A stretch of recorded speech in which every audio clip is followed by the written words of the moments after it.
It's time to accelerate. Hi, I'm your host, Andy Paul. Join me as I host conversations with the leading experts in sales, marketing, sales automation, sales process, leadership, management, training, coaching, any resource that I believe to help you accelerate the growth of your sales, your business, and most importantly, you. Hello, and welcome to Accelerate.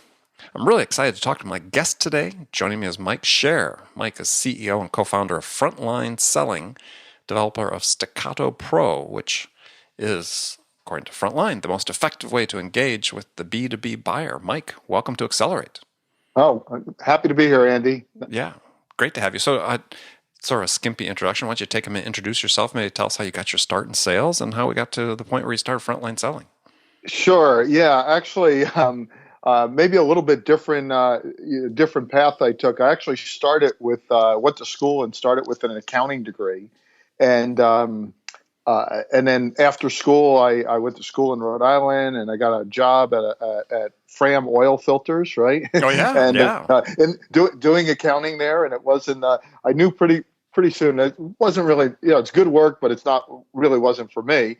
But fortunately, I actually, in my accounting work, I was actually working closely with the sales organization because I was accounting for all the promotions. Because nobody ever waits for the 2016 oil filters to come out, right? They look kind of just like the 2015 oil filters. So there was a lot of promotional accounting that went along. So that gave me an opportunity to work with the sales guys, and it was really kind of fun and kind of interesting. And I knew I didn't want to do accounting for the rest of my life. And I said, hey, sales guys, they're out on the road, they're building relationships, they're really trying to, ask questions and help customers solve problems, even with oil filters, right? And so, selling to distributors and talking about their businesses and how they can help them grow their business and things like that. And I said, hey, you know what? That sounds real interesting. So from there, I actually sought out getting a sales job, and my first sales job was actually selling PC-based software technology, maintenance management software technology, and haven't looked back since. So selling it to whom? Selling to businesses that had lots of plant and equipment. So just maintenance management, preventative maintenance, that sort of thing. So it might be a utility, it might be a college campus that has lots of building and equipment and things that they have to maintain. So it was software and technology to help manage that. When things were due for maintenance and get into predictive maintenance and all that kind of stuff to manage that entire process. And you said this was PC based. So were you out doing the developing your own prospects and doing the full cycle sales? Yep. I actually didn't know there was any other way to do it. It was here's the targets you need to go after, and it said, okay, well, so they were not going to pick up the phone and call us, so you had to pick up the phone and start dialing for dollars and getting appointments, and I think that was really more the start of it, not that of ultimately the foundation of ultimately what Staccato has become. So what was the impetus then for starting Frontline Selling? Well, I did that. I actually spent a total of 18 years selling enterprise software, and as I selling large ERP systems, and and I worked for bigger companies. I worked for a couple of startups, and I happened to be really good at prospecting. I looked around the room and said, and I was much better at prospecting than most everybody else. And the idea came, and I said, it kind of thought about what I was doing and what the others weren't doing. And I got that out of my head. I put it on paper, some ideas about some concepts of what really worked versus just doing it instinctively. And then from there, we began, I have a business partner, began to study that problem. We studied that problem over time to really take the theory of what would work and then studied it down to, actually studied 1.8 million outreach efforts over a period of time to figure out the right answers to questions that salespeople subconsciously ask themselves when they're prospecting or trying to reach out to people. Who should I call first in an account? What research should I do? Let's say, Andy's the person I should contact. Should I call him? Should I email him? What do I say in those calls, emails, voicemails? Those are all, and that's just some of them. Those are all decision points that a salesperson makes. And it's interesting. Most people guess their way through the process. So we studied that problem and developed what is now the staccato methodology, which is the right answers to all those questions and more, and then a piece of technology that kind of guides you through the process, where the result is you get in front of way more targeted executives than if left to your own devices. Not 5 or 10% more. It's dramatic. It's 100, 200, 300% more times you get in front of the right person. Right. We're going to get back to that because I love big fat claims, and I always love to explore those. And you've got some on your website.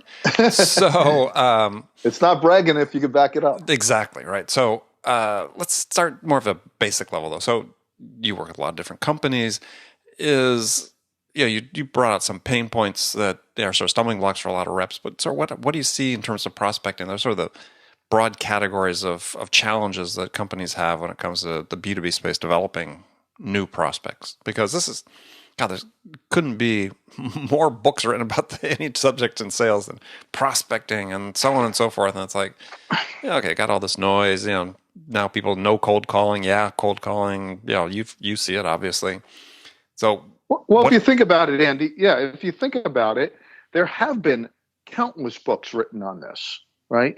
Yet, if you look at, and there's countless tools and technologies out there, more every day, to help more every day, and if you think about it, right, you've been talking and working with salespeople for a long time.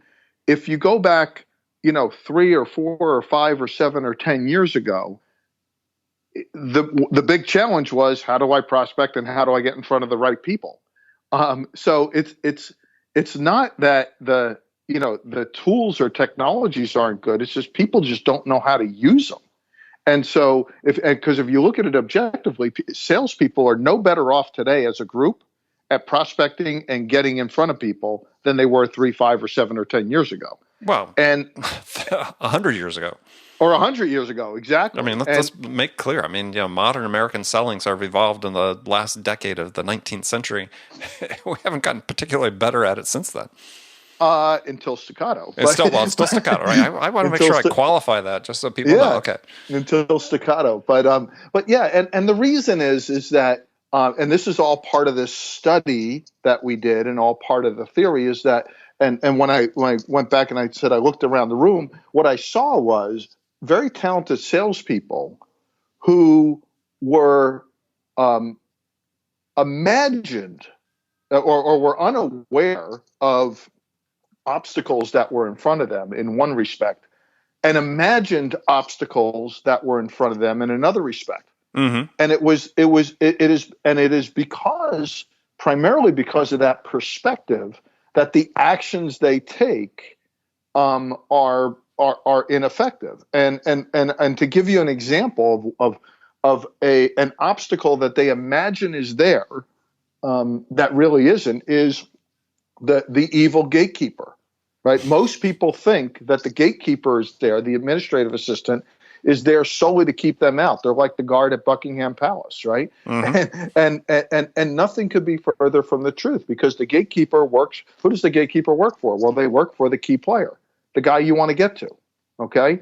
And the guy you want to get to, he doesn't not want to talk to you, right? He may not know who you are. He may not have gotten up in the morning saying, I need to buy one of these today, because in many cases doesn't even know it exists. But he has the business issues and pains that you or your audience's solutions routinely and perhaps uniquely solve, whether that key player consciously acknowledges it or not.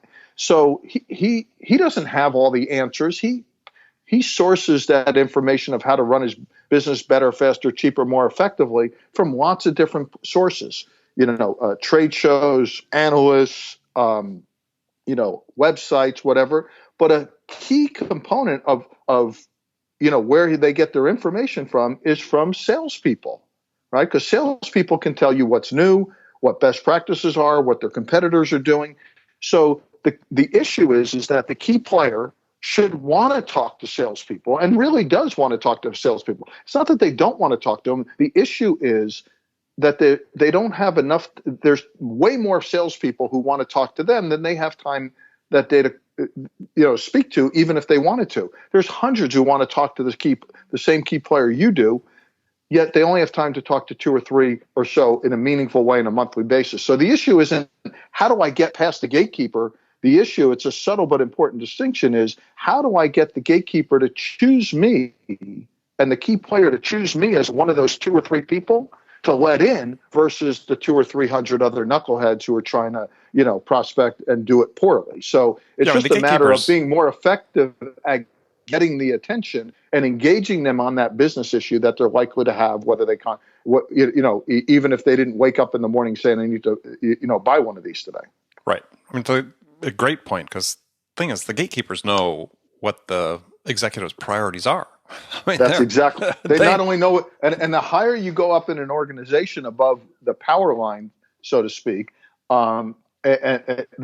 within an organization, not only do they know what the executive's priorities are, but they know what the company's priorities are. So even if it's not that executive who is absolutely positively the right person, they know who the right, they know the right place to take you. Not, there's the two big problems salespeople have in getting to the right decision maker. They talk about lots of things. People don't answer the phone, the lists stink. What do I say? And everything. There's only two problems. There's lots of problems, but there's only two problems that matter. How do I find who's the right person who I should be talking to? Who cares about the business problem I solve within this organization? And once I find out his name is Andy, how do I get him to want to spend time with me? Those are the two problems. And if the salespeople would just focus on those two problems, they would figure out what I was able to figure out with Staccato. Because it is if you sat down and thought about it, Staccato is really just prospecting the way you would design it if you sat down and thought about it. But you have to really understand and be disciplined about it. Okay. Lots of points to talk about there that you brought up.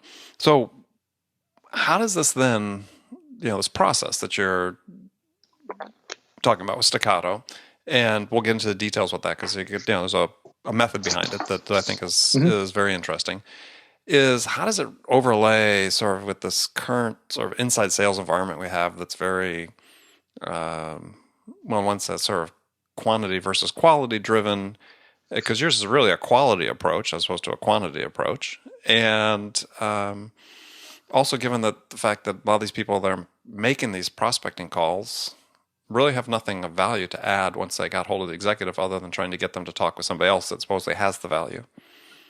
Correct. So how do you work with that? Yeah. So first of all, we kind of look at it a little bit differently versus not quality versus quantity, but more effectiveness versus efficiency. So a lot of these tools that are out there are all efficiency tools. They'll dial the phone faster. They'll email automatically, right? That just accelerates bad behavior in a lot of cases if you don't know what the behavior is. That's what I'm saying. So how do you operate in that environment, or do you not are these not your customers? No, those ultimately become our customers because they struggle with getting in front of enough of the right people enough of the time. So there's let's look at that through the lens of a traditional approach. You mentioned the inside sales organization, right? Most people, Andy, if you were to ask them, believe in some sort of multi-touch point approach. But the way they action a multi-touch point approach is all kind of the same. They build by steal a list of contacts. They reach out to them. They call them. They email them. Call them. Email. And then occasionally Joe, the VP, picks up the phone and they have what I like to call the do or die death match, right? And we all know who usually wins that one, right? Joe. Only the Harlem Globetrotters has a better winning percentage than Joe, right? And so Joe does pretty well. And it's so predictable why the outcomes are that way, right? It's the list is never 100% accurate. It's not 90% accurate. It's not even if it's 60 or 70% accurate. That means it's 30 or 40% inaccurate, which means that, a third of the time is a total waste of time and effort. But more importantly is you can't make Joe pick up the phone any more than he or she is going to, no matter how fast you dial the phone. And you can't make them not be busy the instant before the phone rings, which means the person's always going to be at a deficit. So the whole premise, so we don't have a better list, and we can't make people pick up the phone any more than we have no magical powers to do that, right? But that's where the premise of Staccato was sort of born. Is that is that every organization we looked at and say, well, excuse me, let me take a step back. The reason why people look at the list, remember I said the two big problems are finding the right person and getting their attention, which is why people focus on building, buying, stealing a better list and getting Joe to pick up the phone. Okay. So we looked at that and said, well, okay, you can't solve those problems. But what you can do is if you leverage the organization you're prospecting into to enable them to help you solve those two problems, you'll be way more effective. And what do I mean by that is that, and everybody in your audience will inherently know what I'm about to say to be true, is that every organization has its own formal and informal ways it socializes information. It's got its own 3-letter acronyms, its own formal and informal social structures. If anybody in your audience has started recently at a new company, they know exactly what I'm talking about because they're learning the lingo of the company. That is known through our study. There was this force that we found within every organization that was all about that's formal and informal social structures. That is known as the social DNA of an organization. And every organization has one, and it's how they socialize information. And the interesting thing with Staccato was that when we studied we did this 1.8 study of 1.8 million outreach efforts, we found out that yes, indeed, a multi-touch point approach was absolutely the right approach, but not every multi-touch point approach worked equally well. Because what do you mean? Well, it could be bottom up or middle out. Well, specifically, Andy, a top-down multi-touch point approach worked dramatically better than any other multi-touch point approach. And the other things we learned about this through the study was that things like the order that you delivered the touches made a difference in the outcomes. So, for example, you read blogs on LinkedIn all the time, right? Should I call Andy first or should I email him? Whatever. Well, definitively, the study said I should call Andy before I email him. That will yield you higher outcomes, right? And then the frequency and interval of what you followed up, all those things mattered.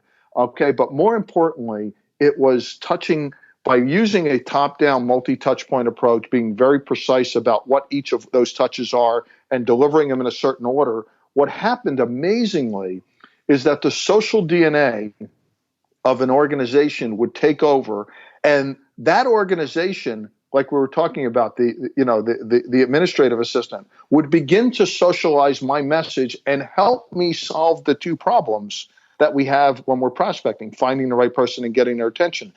Sally, the administrative assistant, would say, hey, that's not for Andy. I'm going to go forward it on to Joe because he's the one who's struggling with that business issue. And then the COO looks at it and says, well, that's something I'm interested in. I'm going to send it off to my golfing buddy, Joe. So what happens is, in a very predictable and repeatable way, by using a very precise top-down multi-touch point approach, you're able to perpetuate your message and solve the two core problems, finding the right person and getting their attention. And what Staccato is not only the methodology of how to do it, but a piece of technology that manages that entire cycle. Okay, good. So what you're really, for just trying to clarify it for people that are listening, is that what you're trying to create is an environment within the prospect organization, target organization, where there are multiple people saying to the person who cares the most, you need to talk with these guys. Correct. And that you're building on the internal referral effect, basically, is what you're creating. And not so much the internal referral effect, but the social DNA of an organization, just the natural way that we as humans are going to socialize information. No different than on Facebook when you go to a good restaurant and you post it on your Facebook page. if someone, because you thought, one of your friends might, your friends might want to hear about it. Well, the same thing in a business environment. If let's say you're selling supply chain software, for example, right, and you reach out to the CFO, and he's in meetings where the head of supply chain is talking to, or the head of operations is talking about how they need to streamline their supply chain. So if he gets something that's on supply chain effectiveness, he's going to naturally just forward it on more often than not to the appropriate person. It's just a natural way that people socialize information. Okay. All right. So less about, hey, you have to talk to these guys, more about, hey, here's what's in the air, basically. Mm-hmm. Yeah. And by studying this phenomenon 1.8 million times, and you put these inputs in and you manage through that process, it's a great point of leverage, right? Because salespeople are, they always want to find out who the right, they always say, who's the right person? Finding the right person is one of the hardest things to do. Mm-hmm. The right person within an account and getting their attention. Those are the two hardest things. And I look at this, Andy, and say, there's mysteries and secrets in the world, right? The difference is, mysteries, nobody knows the answer. Secrets, somebody knows the answer. Well, this is a secret, not a mystery. We may not know who the right person is, but all the people on the organizational chart within the company you're prospecting in, they know who the right person is. So you just have to enable them in a way where they're going to want to socialize that information and get you to the right person and promote your message, in the process. So is there a danger? And we're going to take a short break here in just a second, but just sort of last question before that is there a danger that, sort of almost an anticlimax in the sense that, yeah, you've got the socialization going on within the organization, but then the first level of engagement comes with sort of what in many respects is, the least knowledgeable, least qualified sales rep in your organization, the most junior person who's making that outreach. And so when they actually get hold of that person, maybe the expectations are such that he's thinking he's going to get more value from that interaction than he's actually going to get. Well, again, there's lots of interactions that happen that, I don't want to give the impression that all that socialization happens through email or electronic communications. In that whole socialization, it's phone calls, it's voicemails, it's conversations with Sally, the admin. And then, ultimately it's the conversation with Joe, the key player. Well, and yes, if that person's not prepared for that eventuality, then there's a huge risk. So, well, that's why I was asking a question earlier. But it's not limited. It's not limited to just the junior people, right? There could be guys who have been there 5, 10, 15 years. Absolutely. Who are okay. So we teach, and the way we deal with that, and that's also, so Staccato is a methodology and a technology, right? And part of the methodology is a teaching component of how to handle all those situations. But we teach salespeople to prospect the same way we teach airline pilots how to fly airplanes, right? Airline pilots don't learn how to fly on the job. No, at least hopefully not on the planes you and I are on. They learn in a simulator. Well, I will tell you though, the first flight that they take in a real plane, if they learn, is with paying passengers on it, though. Oh yeah, absolutely. But they've been in a simulator before that, though. Absolutely. And they have a co-pilot. but then on the other side of it is so what we've done is, because we've studied it 1.8 million times, we've actually taken an inventory, and with each scenario that a salesperson can find themselves in a prospecting environment, much like the airline pilot knows how to take off, land, bad weather and stuff. And we built a digitized call simulator as part of Staccato. So what happens is, just like the airline pilot, when they face those difficult situations and handle them flawlessly every single time, our clients are able to handle that situation that you talked about flawlessly because they've been there before. And it's a phenomenal way to, because we learn, we're audio learners, we're visual learners, but this is a kinesthetic, learning environment as well, where we build up the muscle memory, so to speak, to handle those objections and that situation flawlessly 100% of the time. And that's how we mitigate that risk. Okay. Yeah, and I appreciate the answer. I was sort of driving a different point, which is helping the audience really understand what type of sales team can really utilize this, because you've seen the statistics. Gartner's done a study. 80% of CEOs find no value in their interactions with salespeople, based on that one study. So, and we know that as we see more companies moving into this, sales development model with sales development reps who, entry level position, you've really developed this methodology for getting to the right person, which is great. But if in the hands of the wrong person, you don't get the outcomes that you want. So, absolutely. So that's what I was saying. Is this really? Are your clients more, the account exec level using it as well, and full life cycle salespeople, or do you see it in the inside model? So who's it's done a lot with the inside model, where they're creating that first appointment, but they're working closely with the outside team, where the more experienced rep is executing that first meaningful conversation. So that's one very common model. But we have clients who use it for their inside business development folks. Mm-hmm. And by the way, just because they're inside in business development doesn't necessarily mean they're not necessarily experienced. We find a lot of good ones there. I was talking specifically the SDR model. Yeah, the SDR model.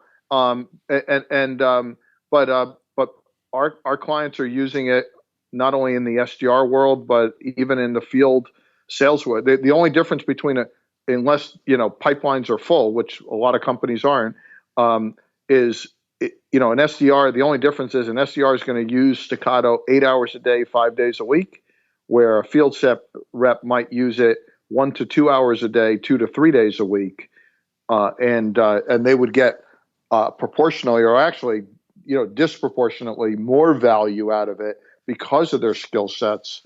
Given the amount of time that they're spending versus an SDR. Sure. So last question before we take a break and go to the last segment of the show is what do you see from an experience standpoint in terms of A player, B player, C player? Does it help elevate the level of performance of the B and C players? Staccato? Anybody, virtually anybody, whether you're 21 years old or a 21-year veteran, you will by taking the guesswork out of your prospecting outreach and following a proven, repeatable methodology like Staccato, you will drive insane amount of outcomes, regardless of your experience level. Okay. So insane level outcomes. Hold that thought. We'll come back in just a second with my guest, Mike Scher. Hi, this is Andy. Connect and Sell is used by sales reps at nearly 1,000 companies, including hundreds of technology startups and several Fortune 500 companies, to overcome the challenges of getting prospects on the phone. Companies using Connect and Sell grow their revenues faster by enabling their sales reps to have more sales conversations in 90 minutes than they could otherwise achieve in an entire week. Connect and Sell can be deployed directly to your sales reps, or you can take advantage of their outbound on-demand service, which delivers qualified prospect meetings scheduled directly on your sales reps' calendars. Visit connectandsell.com to learn more about how Connect and Sell can start filling your pipeline today. Hi, welcome back with my guest on Accelerate today, Mike Scher, CEO of Frontline Selling. And now we go to the segment of the show where I've got some standard questions I ask all my guests. And the first one's a hypothetical scenario. And in the scenario, you, Mike, have just been hired as the VP of sales at a company that has sales have stalled out and been flatlined. And the CEO really wants things to get unstuck and turned around in a hurry. So your first week on the job, what 2 things could you do that would have the biggest impact? The first thing is to provide clarity and expectations in terms of what the job function is, what the expectations are. If sales are flatlined, for example, and there's not enough pipeline, then regardless of why you were hired or what your expectations were, is moving forward for in the best interest of the company. It's all hands on deck So everybody's got to be willing to do whatever it takes. Everybody's got to prospect. Everybody's got to, got to know the company pitch. Everybody, and everybody's got to have, those, be ready, willing, and able to execute, because we don't have a lot of time for standing around. The second thing I would do is then immediately look at the sales tools and the sales process, because whether they have too many or not enough, make sure they have the right ones to do their job. Salespeople are just like any other employees. They want to be recognized for good work, which they get through their compensation, but they want to have the right tools to do their job. And when they don't feel like they're hamstrung, that creates an environment where they have a lot of support and can execute, and just be the excuse remover, right? Just whatever barriers are there, find out what those barriers are and take them away. Got it. All right, great. So now I've got some rapid fire questions. You can give me one-word answers, or you can elaborate if you wish. First one is, when you, Mike Scher, are out selling, what's your most powerful sales attribute? My 2 ears. Who's your sales role model? Oh, wow. My father. He was not necessarily in sales, but he had just an amazing work ethic, and whatever, always instilled, said, whatever you do, just make, whether you're sweeping floors, be the best floor sweeper. Whatever you do the best, the absolute best job possible. Got it. One book every salesperson should read. Oh, that's easy. The Joshua Principle by Tony Hughes. All my sales reps, every sales rep gets a copy of it. Excellent. Okay. Yeah, we're recording this, so we got a couple of months shift, but just to let you know, Tony will be the guest on the show tomorrow. Oh, there you go. Awesome. Yeah, not even a plug. All right, last question for you. So what music's on your playlist these days? What music? Oh, it's all country music. Country music. My kids, I'm born and raised in New Jersey, moved down to Atlanta 13 years ago. My kids are into country music. And so who's their favorite? Depends on who you ask, but my girls, it's Luke Bryan, and my son, it's Jason Aldean. Okay, well, good choices. Good. Well, great. Well, Mike, thanks for being on the show. Tell people how they can find out more about you and Staccato. You can check me out on LinkedIn, Mike Scher, Scher. Reach us at www.frontlineselling.com, or you can call me on my cell phone, 770-262-3009. Excellent. Well, great. Well, thanks again for being on the show. Thanks for having me. Appreciate it. And remember, friends, make it a part of your day every day to deliberately learn something new to help you accelerate your success. And one easy way to do that is to make this podcast accelerate a part of your daily routine. Listen on your commute, in the gym, or perhaps make it part of your morning sales meeting. Because that way you won't miss any of my conversations with top business experts like my guest today, Mike Scher, who shared his expertise about how to accelerate the growth of your business. So thanks for joining me. Until next time, this is Andy Paul. Good selling, everyone. Thanks for listening to the show. If you like what you heard and want to make sure you don't miss any upcoming episodes, please subscribe to this podcast on iTunes or Stitcher.com. For more information about today's guest, visit my website at andypaul.com.